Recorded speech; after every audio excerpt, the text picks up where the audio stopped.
Aceh Explore menampilkan halaqah dari Masjid Raya Baitur Rahman Banda Aceh. Subscribe, komen, like, dan share.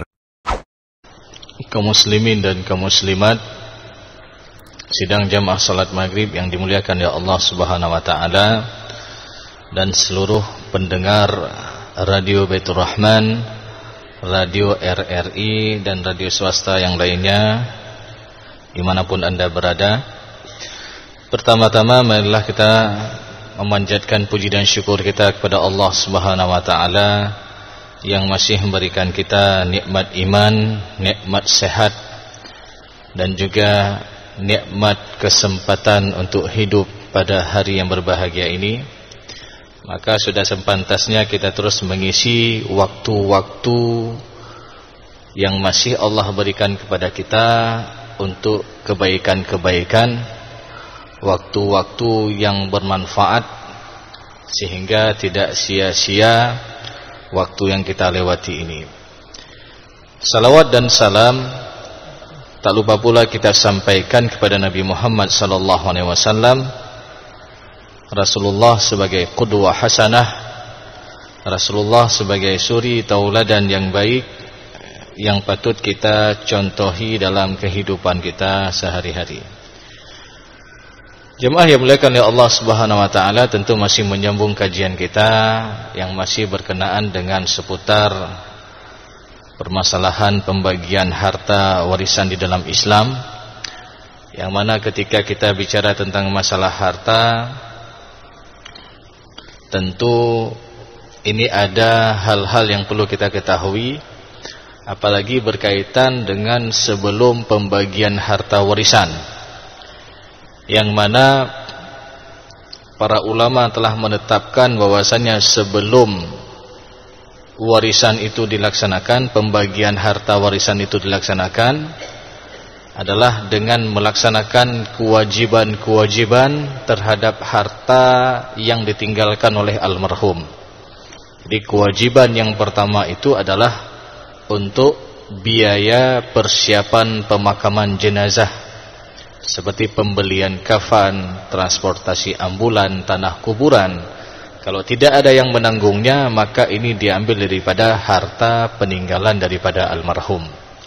Kemudian yang kedua, jemaah yang dimuliakan oleh Allah Subhanahu wa taala, adalah melunasi hutang-hutang almarhum, yang mana hutang ini baik hutang berkaitan dengan hak Allah ataupun hutang yang berkaitan dengan hak manusia. Kemudian yang selanjutnya adalah berkaitan dengan permasalahan wasiat. Jadi wasiat ini juga dilaksanakan sebelum harta itu dibagi-bagikan kepada para ahli waris. Namun jemaah yang dimuliakan oleh Allah Subhanahu wa taala, kadang-kadang juga banyak pertanyaan berkenaan dengan wasiat itu. Apa yang disebut dengan wasiat? Untuk siapa wasiat itu diberikan? Berapa bagian wasiat itu boleh diberikan? Dan apa saja rukun-rukun daripada wasiat? Serta bagaimana hukum asal daripada wasiat itu sendiri? Dan adakah pembatalan wasiat itu bisa terjadi? Ya, maka pertanyaan-pertanyaan ini jemaah yang dimuliakan oleh Allah SWT, kadang-kadang ini sering kita dengar dalam masyarakat kita berkenaan dengan wasiat. Ya, untuk siapa peruntukannya? Oh, boleh enggak wasiat itu diberikan untuk ahli waris? Oh, kalau enggak boleh, jadi untuk siapa juga wasiat itu dilaksanakan? Ataupun kalau boleh wasiat itu diberikan kepada ahli waris, apa saja syarat-syaratnya? Maka ini juga harus kita ketahui jemaah yang dimuliakan oleh Allah Subhanahu wa taala. Adapun yang pertama berkaitan dengan pengertian daripada wasiat, sebagaimana yang disebutkan oleh Syekh Said Sabiq dalam kitabnya Fikih Sunnah, yang dimaksud daripada wasiat itu adalah pemberian seseorang kepada orang lain, baik berupa barang, piutang, ataupun manfaat untuk dimiliki oleh orang yang diberi wasiat setelah orang yang berwasiat tersebut meninggal dunia. Jadi kita ulangi bahwasanya wasiat itu adalah pemberian seseorang kepada orang lain, baik berupa barang ya, ataupun piutang ataupun manfaat untuk dimiliki oleh orang yang diberi wasiat setelah orang yang berwasiat tersebut meninggal dunia. Maka ini adalah pengertian daripada wasiat itu. Lalu jemaah yang muliakan oleh Allah Subhanahu wa taala,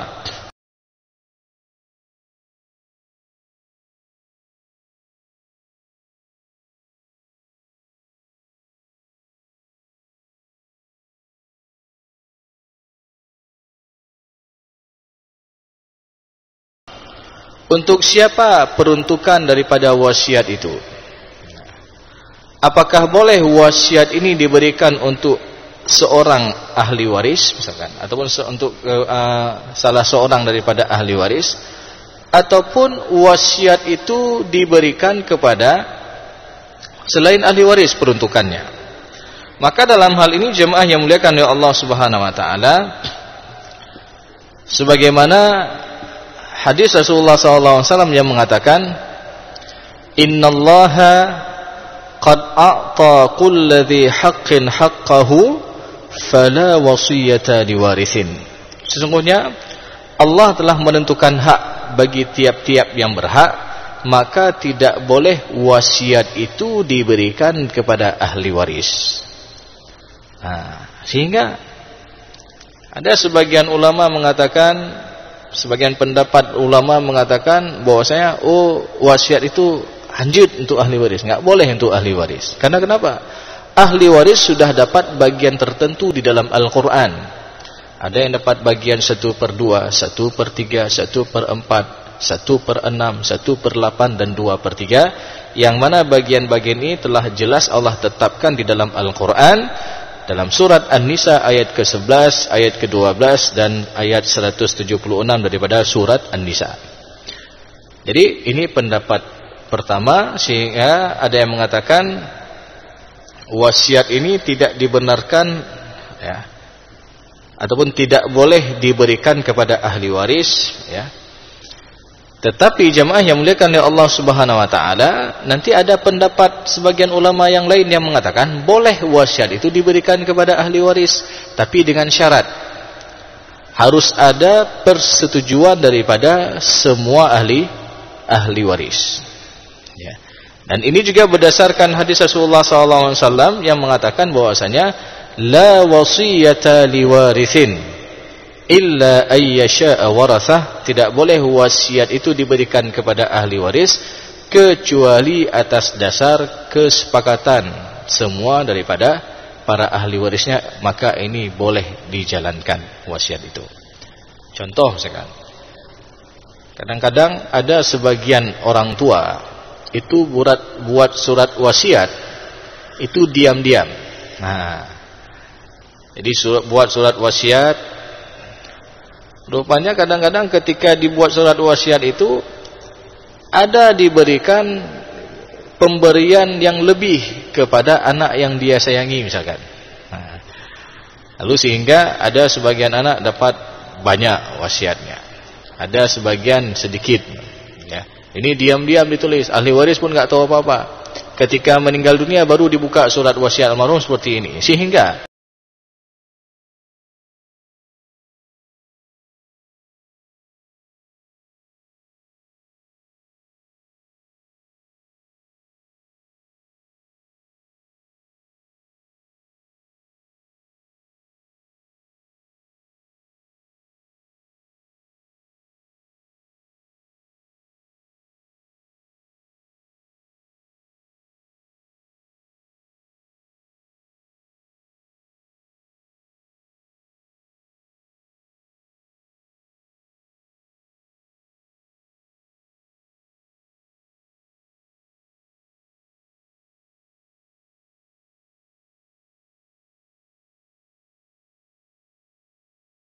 ada di antara ahli warisnya yang keberatan ya. Lalu mengatakan, saya nggak setuju wasiat seperti ini. Ya mungkin kalau orang ataupun ahli waris yang mendapatkan bagian mungkin agak banyak, ketika itu mengatakan pokoknya ini wasiat. Sehingga jadi permasalahan seperti ini. Maka kalau kita melihat merujuk kembali kepada kitab-kitab fikih ya tentang masalah wasiat, maka wasiat seperti ini pada dasarnya tidak diperkenankan berdasarkan pendapat jumhur ulama. Karena kenapa? Jumhur ulama mengatakan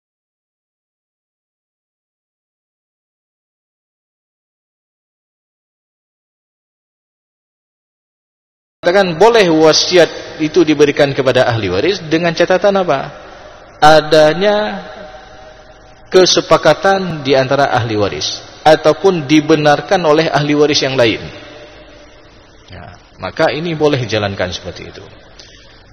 Dan juga jemaah yang dimuliakan oleh Allah Subhanahu wa taala, kalaupun misalkan orang tua buat surat wasiat lalu diberikan untuk anak pertama ada item ABC, anak kedua ABC, anak ketiga ABC. Ya. Jadi ada beberapa item aset harta peninggalan. Ya. Kemudian orang tua sudah tulis surat wasiat. Lalu anak-anaknya setuju, semua ikut tanda tangan dalam surat tersebut. Maka apakah ini boleh dijalankan? Boleh dijalankan. Karena kenapa? Semua ahli waris sudah sepakat, semua ahli waris sudah setuju terhadap apa yang diwasiatkan oleh orang tuanya. Maknanya apa? Ketika sudah ada pencatatan hitam atas putih, ya, ini tentu menjadi pegangan bagi setiap ahli waris. Jangan sampai terjadi permasalahan di kemudian hari. Kadang-kadang ketika sudah dibuat surat wasiat, semua sudah tanda tangan. Lalu ketika meninggal orang tua, rupanya aset adiknya ini secara nilai sudah tinggi misalkan, ya. Oh, karena tanahnya sudah dekat jalan tol misalkan, ya. Sudah bernilai. Sedangkan tanah abangnya masih seperti yang dulu harganya, mungkin naik sedikit lah, enggak drastis naik seperti tanah adiknya. Maka dalam kondisi demikian, karena ini adalah berdasarkan hasil kesepakatan, tidak boleh ini digugat lagi, ya. Makanya setiap ada kesepakatan yang dihasilkan oleh para ahli waris ketika mereka bermusyawarah tadi ataupun dalam memberikan wasiat tadi, maka ini juga dibuat hitam atas putih. Karena enggak cukup secara lisan saja kalau zaman sekarang, ya. Walaupun secara fikih sah-sah saja, ya, selama wasiat itu ada saksinya dua orang, ya. Jadi jemaah yang dimuliakan oleh Allah SWT, ini peruntukan dari segi peruntukan wasiat. Pada dasarnya wasiat itu tidak boleh diberikan kepada ahli waris kecuali atas dasar kesepakatan daripada semua ahli waris. Jadi kalau semua ahli waris sepakat terhadap apa yang diwasiatkan, maka ini boleh dijalankan oleh para ahli warisnya. Lalu kalau ditanya, lalu sebenarnya untuk siapa wasiat itu? Pada hakikatnya wasiat itu diberikan kepada selain ahli waris. Contoh kepada anak angkat, itu boleh diberikan wasiat. Karena anak angkat itu bukan termasuk ahli waris. Karena dia tidak memenuhi sebab-sebab mendapatkan harta warisan, yaitu adanya hubungan nasab. Sedangkan anak angkat ini, dia bukan merupakan adanya hubungan nasab. Ya, jadi enggak cukup sebab-sebab mendapatkan warisan. Ya. Lalu, jadi yang mendapatkan wasiat itu pada dasarnya selain ahli waris. Contoh tadi kita mengatakan bahwasanya adanya ataupun diberikan kepada anak angkat, ataupun diberikan kepada anak tirinya, ataupun diberikan kepada cucu yang sudah duluan meninggal orang tuanya, seperti kasus patah titi misalkan, ya. Walaupun kalau kita bahas patah titi ini, ya, sebenarnya tidak ada lagi patah titi sebenarnya, ya. Karena di dalam Al-Quran pun disuruh kasih, ya. Dalam surat An-Nisa ayat ke-8, wa idza hadaral qismata ulul qurba wal yatama wal masakinu farzuquhum min. Jadi ketika pembagian harta warisan ada kerabat, ada fakir miskin, ada anak yatim daripada pihak keluarga, farzuquhum min, kasih juga. Wa qulu lahum qawlan ma'rufa, dan hendaklah kita berkata dengan perkataan yang baik kepada mereka. Jangan sampai kita bilang, hai ro kepada titi urung cik ron kawai meninggal, ya. Kamu sudah patah titi kita. Karena kenapa? Orang tuamu sudah duluan meninggal, ya, maka kamu nggak dapat lagi. Jadi nggak boleh seperti itu. Ya. Jadi dalam Al-Quran sendiri disebutkan wa qulu lahum qawlan ma'rufa. Hendaklah kita berkata dengan perkataan yang baik. Perintah siapa itu? Langsung perintah daripada Allah Subhanahu wa taala dalam surat An-Nisa ayat ke-8 tadi. Baik. Jadi jemaah yang muliakan oleh Allah Subhanahu wa taala, wasiat itu diberikan pada dasarnya untuk selain ahli waris, untuk anak angkat, untuk anak tiri misalkan, ataupun untuk orang tua angkat, itu boleh diberikan wasiat, ataupun diberikan untuk kemaslahatan umat. Mau dikasih buat masjid, ya, mau dikasih untuk tempat lembaga pendidikan agama, ya, pesantren, pondok dan lain sebagainya, dayah dan lain sebagainya, ataupun diberikan untuk intinya untuk kemaslahatan umat, dan ini diperkenankan. Dan jemaah yang muliakan oleh Allah Subhanahu wa taala, lalu bolehkah wasiat ini diberikan seluruh harta? Nah, karena pernah kita dengar ada orang tua berwasiat, ya, kasih semua harta buat anak-anaknya, misalkan. Ya. Kasih, misalkan ada seseorang memiliki anak perempuan semua, misalkan.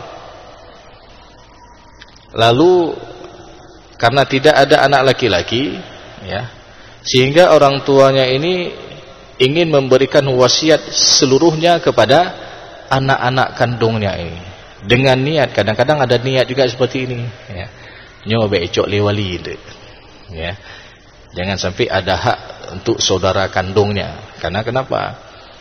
Anak-anaknya semua perempuan, maka kalau semua anak perempuan di sana ada hak wali.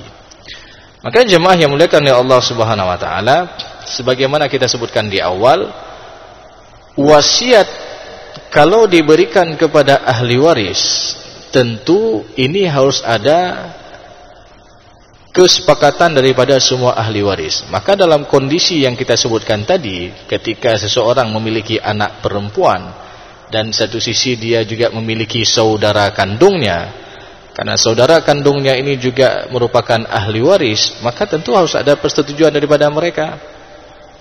Ya.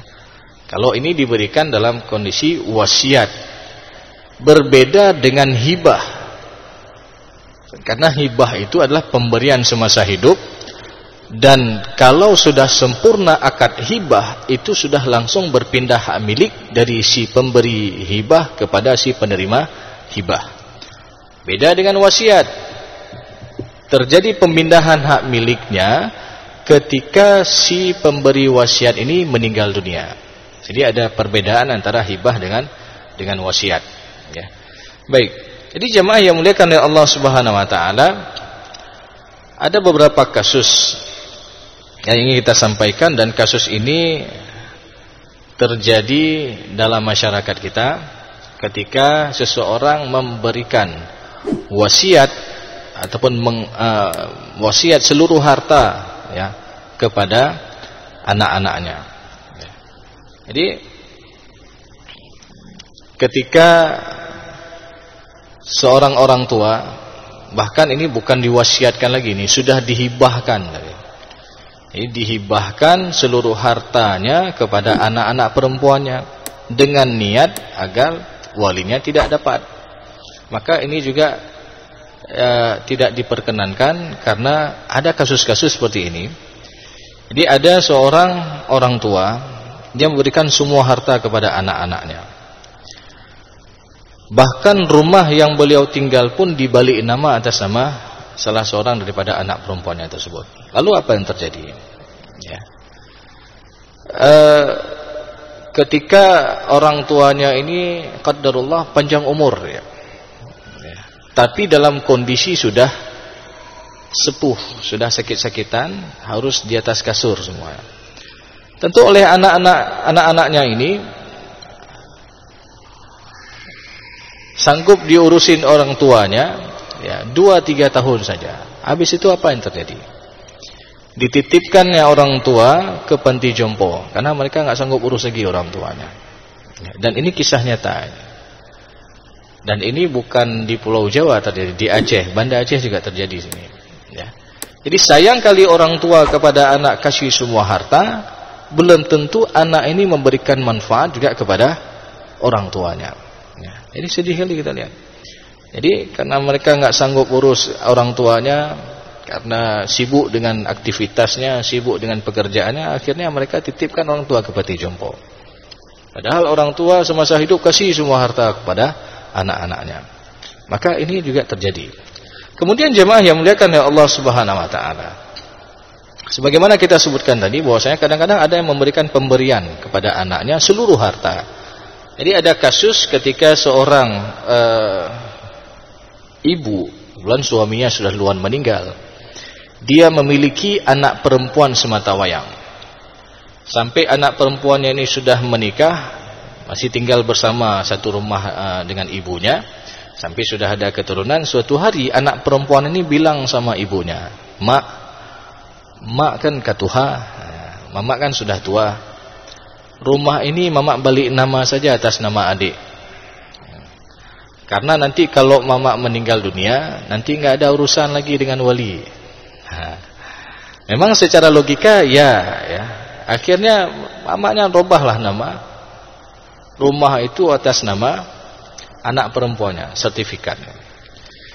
Jadi setelah dirubah sertifikat kepemilikan atas nama anaknya, beberapa tahun kemudian apa yang terjadi? Rupanya duluan meninggal anak perempuan ini daripada mamaknya. Jadi kita nggak bisa prediksi ini, yang namanya kematian, ya.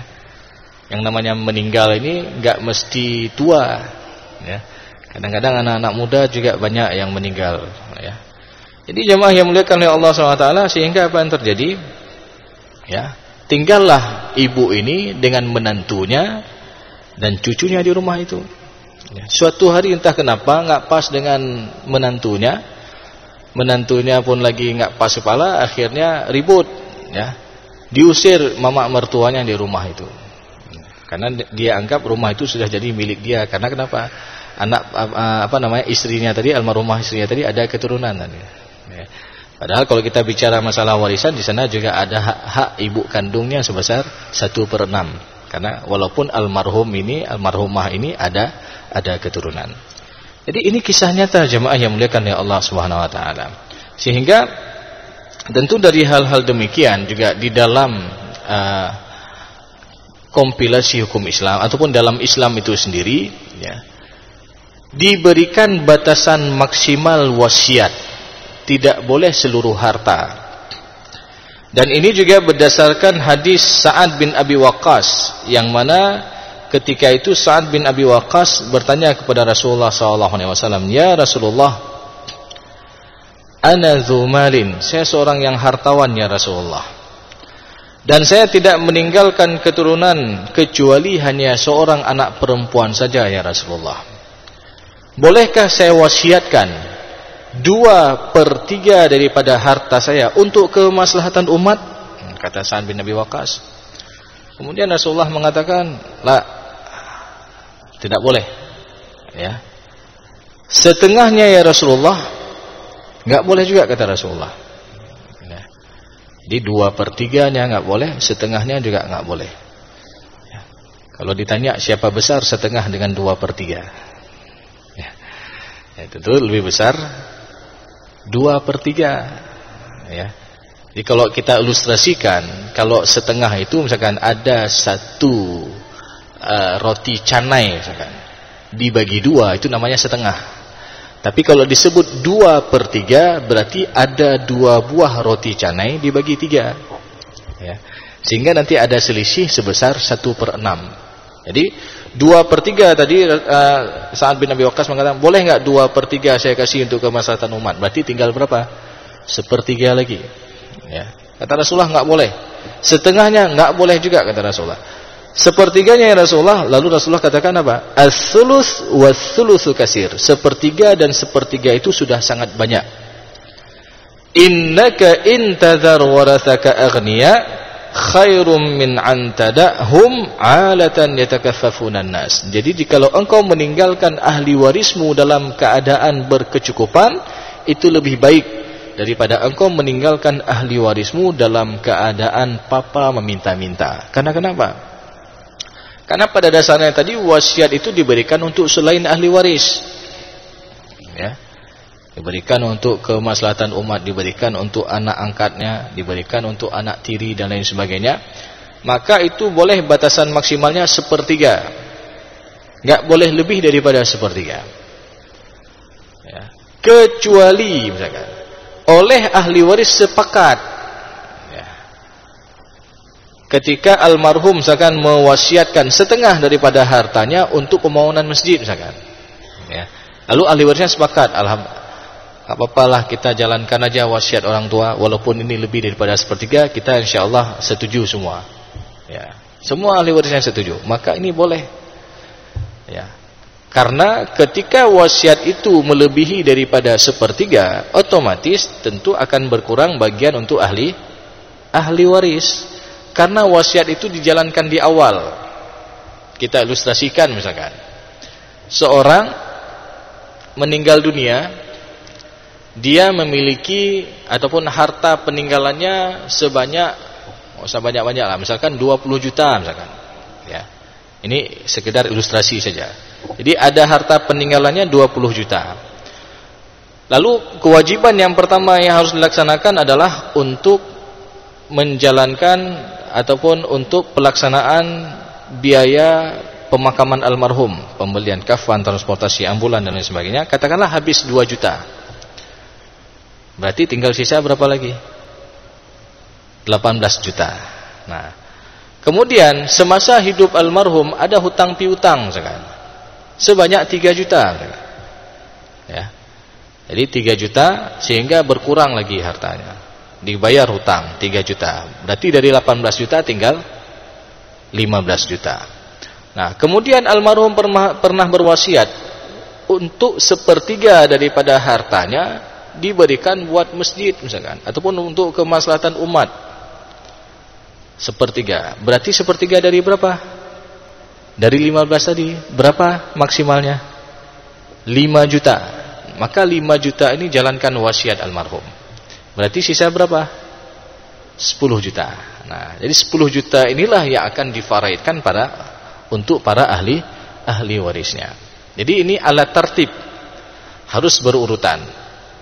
Dan itu juga wasiat ini tentu boleh diberikan selama wasiat ini tidak dilakukan untuk melakukan hal yang haram.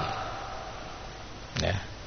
Nah, boleh wasiat misalkan seseorang berwasiat untuk melakukan hal yang haram ataupun untuk memudaratkan terhadap ahli waris misalkan.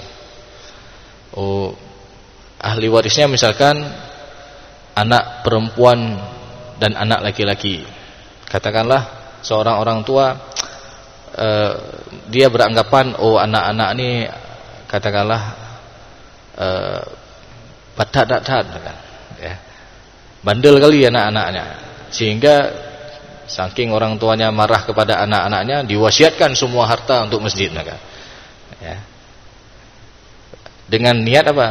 Biar anak-anaknya nggak dapat hak warisan, maka ini tidak diperbolehkan juga.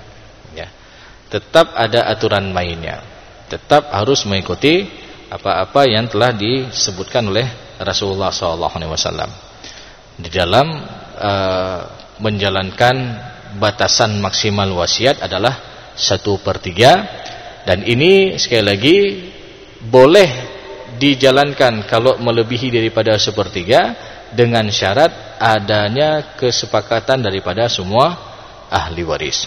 Kemudian jemaah yang muliakan oleh Allah Subhanahu wa taala, tentu berbicara masalah rukun-rukun wasiat ya. Yang pertama ada si pembuat wasiat. Ya, ataupun yang dikenal dengan musi. Yang kedua adanya musalah, yaitu si penerima wasiat ya. Kemudian ada musabih, yaitu barang yang diwasiatkan. Kemudian ada sigat ataupun ijab kabul ya, antara si pemberi wasiat dengan si penerima wasiat. Misal aku berwasiat misalkan, ataupun saya berwasiat untuk fulan akan sesuatu tersebut ya, ataupun akan sesuatu benda itu. Jadi sehingga ini juga butuh kepada sigat ataupun ucapan serah terima. Kemudian jemaah yang muliakan oleh Allah Subhanahu wa taala, tentu juga ada hal yang perlu kita perhatikan berkaitan dengan batalnya wasiat.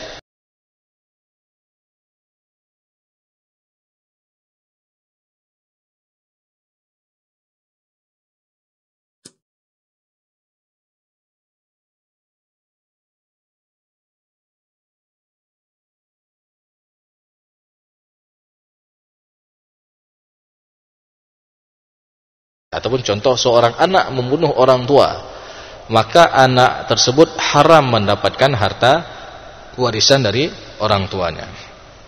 Apalagi kalau di dalam kompilasi hukum Islam, ketika kita lihat bukan hanya si pembunuh ini tidak dapat wasiat, ya, ataupun dianggap wasiatnya batal, ya. Bahkan ketika si penerima wasiat ini terbukti dia memfitnah, ya, ataupun dia menganiaya orang yang telah memberikannya wasiat, maka wasiat ini juga terbatalkan. Ini kalau dalam kompilasi hukum Islam, ya, ataupun undang-undang yang dipakai di pengadilan agama ataupun di mahkamah syariah kita. Kemudian yang kedua, jemaah yang muliakan oleh Allah Subhanahu wa taala, wasiat itu batal apabila orang yang ditunjuk untuk menerima wasiat itu tidak mengetahui adanya wasiat sampai ia meninggal dunia. Maknanya apa? Berarti ini belum terjadinya ijab kabul, ya. Maka ini terbatal wasiat.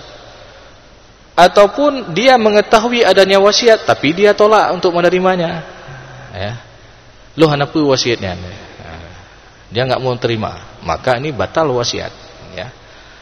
Kemudian tadi dia mengetahui adanya wasiat tapi nggak pernah menyatakan menerima atau menolaknya sampai si pemberi wasiat meninggal dunia, maka ini pada hakikatnya ini terbatal wasiat itu. Kemudian juga jemaah yang muliakan oleh Allah Subhanahu wa taala, tentu wasiat menjadi batal apabila barang yang diwasiatkan itu musnah ataupun habis, ya. Maka ini juga terbatalnya wasiat, ya. Kadang-kadang juga kita sering mendengar orang tua wasiat ada sepetak tanah buat anaknya. Lalu tiba-tiba orang tua karena ada kebutuhan yang mendesak sehingga dia menjual aset itu tersebut, ya, tanah itu. Sehingga dalam hal ini tidak berlaku lagi wasiat, ya. Jangan nanti oleh anaknya ketika meninggal dunia dianggap disuruh hitung lagi, ya. Oh, hitung itu kan sudah dikasih buat saya, ya. Sehingga ini dalam permasalahan ini tidak dianggap sebagai wasiat. Maka oleh karena itu jemaah yang muliakan oleh Allah Subhanahu wa taala, ya, perlu kita ketahui bersama berkaitan tentang masalah wasiat ini, karena juga banyak permasalahan-permasalahan yang timbul, ya, di dalam pelaksanaan wasiat ini. Boleh jadi karena kekeliruan daripada orang yang memberi wasiat ataupun karena ketidakfahaman orang yang menerima wasiat tersebut. Sehingga jemaah yang muliakan oleh Allah SWT, kita kembali mengkaji bagaimana hukum Islam mengatur berkaitan tentang wasiat tersebut, ya, apalagi wasiat yang diberikan kepada para ahli warisnya. Demikian yang dapat saya sampaikan, mudah-mudahan ini bisa menjadi ilmu yang bermanfaat dan bisa kita amalkan dalam kehidupan kita sehari-hari. Lebih dan kurang saya mohon maaf. Aqulu qawli hadza wa astaghfirullah li wa lakum risalul mu'minin. Wassalamualaikum warahmatullahi wabarakatuh.